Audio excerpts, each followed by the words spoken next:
Welcome to Inspirational Journeys, everyone. My name is Ann Harrison, and today I have a very special guest. She's a children's book author, and if you love children's picture books like I do, you will love this one. My guest is Portia Y Clare, author of Best Friends Forever, A Puppy's Tale. Welcome to the show, Portia. Thank you so much for having me, Miss Harrison. It's a pleasure to be here. It is a pleasure to have you and a pleasure to meet you. And why don't you start by introducing yourself to the audience? Okay. Well, my name is Portia Y Clare. I am a teacher, and I've actually been teaching for 31 years in elementary schools. And I'm also a recent children's book author. I am an American Bahamian. My father was born in the Bahamas, so I have dual citizenship there. I have been teaching children in grades kindergarten through 6 for my entire career. And I absolutely love teaching children. I believe I was born to teach. And so I've had the privilege of being in a classroom with children for those many years. And now I'm pursuing something that has always been a joy of mine, and that is writing. And I'm excited to have written my very first children's book, Best Friends Forever, A Puppy's Tale.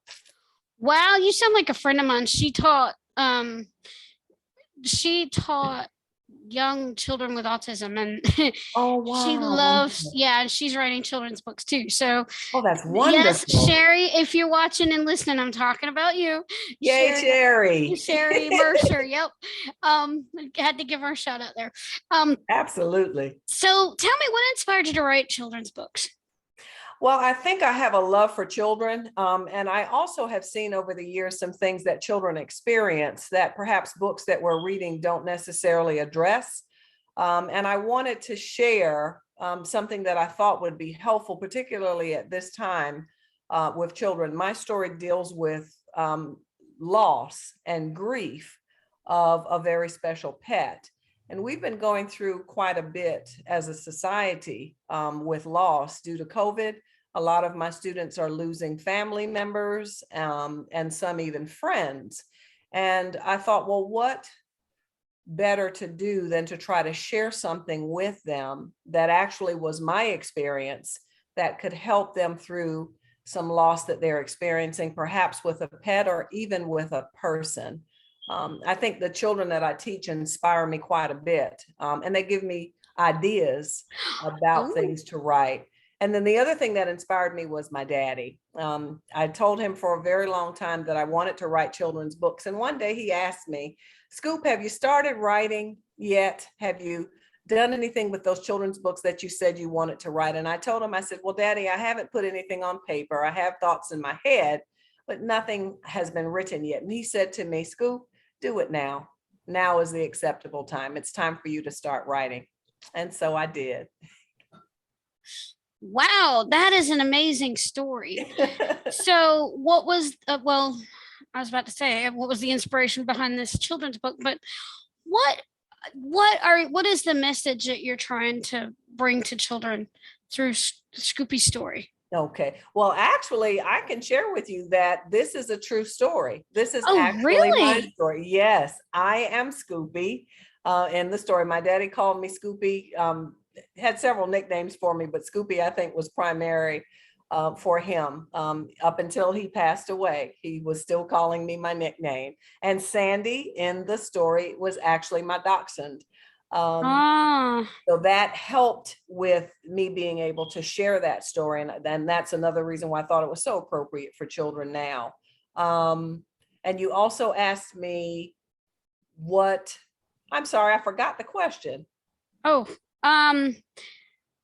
I was going to say, what do you want children to take away from this message? The message, yes. That's what it is. Okay, that's very important. Thank you for reminding me of what you asked. That's fine. I think the message that I want to share with children is that it is possible to love someone or love something, to lose that someone or that something, grieve for a period of time, and then it is possible to make a decision to choose to love again. I think that's an important message that children and even adults can learn from reading the story. It's important to not close ourselves off because we've had a loss that has hurt so deeply. We do have enough love in us to share with another pet or another person. And the good news is that it doesn't mean that we love our pet less or we love another person who's passed away any less because we're choosing to love again. And I think that's an important lesson for children to understand. You're not giving away some of the love that you had for your pet when you choose to love another one. You have enough love for both of them, and no one has to lose out. Right. I love that. And another thing I just thought of too, and as Portia and I were talking right before the recording, um, this book, if you've lost a pet or if you've had a pet, believe me, you might as well have your Kleenex handy because it's going to bring you to tears. And I had a guide dog I had to retire early. Oh my goodness. So, I mean, she was fine, but there were some very some situations in my situation in my life that didn't warrant me keeping the dog. So, yeah. So I thought of my Star. She was a Black Lab Golden Retriever mix. Oh, so, beautiful. Yes, she was such a sweetheart, but she shed. Oh my gosh. They have a way of wrapping themselves around our hearts, don't they? Yes, they do. Oh my gosh, they do.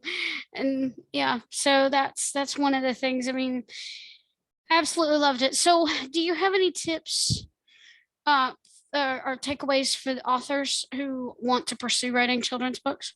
Absolutely, I do. I first of all, do it now. Start writing now. It's the same thing that my daddy shared with me. You have so many things on the inside of you that you want to share with children.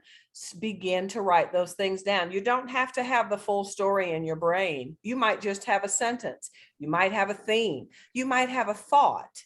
You might have an end point in your mind. This is what I ultimately want the children to know after they have read my book.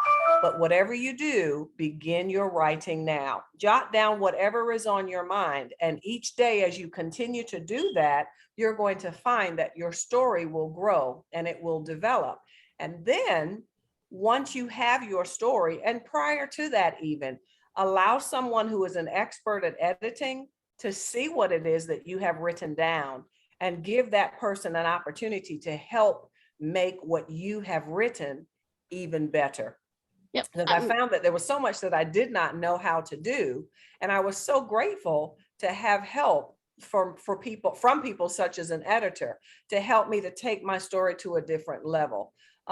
So it sometimes it can be daunting to do that because it's your baby. It's something that matters to you and you want people to think well of what it is that you're writing. Mm-hmm. But if you have the understanding that their objective is to help to take what you have made to a higher level, then you kind of rest in that and you get excited about it. So first of all, start writing now. And then when you have a lot or enough that you think is the shell of a story, allow an editor to look at it and somebody who can help you say, you're doing great, perhaps think about this, maybe we can do that, and that will help you along the way. But keep going. Don't stop. Don't quit, because you have so much on the inside that our children need. They really do. I really appreciate this because as an editor in training myself and as a writer myself, editors are not here to rip your story to shreds. That's right. Editors are here. We are here to champion your story. Absolutely. Take it to the next level. We want to help you grow as a writer. Absolutely. Absolutely. I believe that. I really do. Yep. It was my experience that some things had to change. And my eyes were opened. I didn't think in those terms. And the editor helped me to see, oh, this is a better way to get across your point. I didn't lose the message. I didn't lose anything. I gained in the whole process. And that's encouraging. Right. Because you get too close to your work. An editor who knows what to look for, who knows how to To craft the story. Right, to craft the story, who knows more about the craft of writing and Yes, can take it. That's what they're there for. They're your indeed. ally, not your enemy. And the privilege that I had is that it wasn't a mandate that I took all of the suggestions that were given. She gave me license to say, if you want to keep this in, you can. Here is a suggestion that I think would help to make the story better. Most of the things that were shared with me, I absolutely kept or did. And then there were a few things that I kept. But it turned out after we read everything together, she was pleased with it. I was pleased with it. And here we are today talking about it. And I'm just encouraged by it. I think it's important for new authors to realize we need help. And editors are people that do an excellent job of helping us to share our message with the world. Right. So what are you currently working on now? Well, I have another book that I have written called His Name is My Daddy. I'm waiting for the illustrations for that book to be completed so that I can take that one to publishing. And then I have another book that I'm working on called Life is More Than This Covington Pond. And then I have some series of books in my brain that I haven't put on paper yet, but they are there, and I'm getting ready to start writing those as well. So that's where I am currently. Have you worked with, as a teacher, and if they see you as a writer, have you worked with your students on writing their own? Oh, absolutely. In fact, my class this year published a book. I'm not sure if you're familiar with something called Student Treasures, but it's a company that allows children to publish their own books. We chose to do a class book this year. And all of the students in my class were able to write an entire page in our book and make an illustration for what it is that they wrote. And so they were writing while I was writing. I brought them in the process of my writing and the illustrating. I actually asked them to help me to pick the book cover and talk to them about some other things that were going on with my book. And they absolutely enjoyed that. And when my book was launched, I highlighted them as well. Oh, that is awesome. They're published. They are officially published authors. So I think it was fun. It was actually exciting to be able to share this with them and to see their excitement in becoming published authors as well. Oh, wow. That's amazing. Yes, indeed. So where can people find you online? Well, you can find me online in 3 places. First of all, my website is portiayclare.com. And then you can find me on Facebook at Portia Y Clare and on Instagram at Portia Y.Clare. Okie doke. So any final words you want to leave as we close out? Well, I just want to thank you so much for having me here today. I have enjoyed every moment, and I'm grateful to be able to share my resource of care with your wonderful listening audience. I believe that my book is just that. It is a resource of care, and I think it will help when dealing with the loss of a pet for a child. Death is not an easy subject for a parent or for a teacher, especially when you're explaining it to children. And my hope is that my resource of care will be a help to parents and teachers and librarians, indeed, around the world. Well, thank you so much for being here. Thank you. And I want to leave the listeners with a challenge today. So we challenge you today to go out there and read to get inspired, write something inspiring, and share your creation with the world. For when you've touched one life, you've touched thousands. Thanks for joining us on Inspirational Journeys. And remember, your story matters. Have a blessed day, everyone.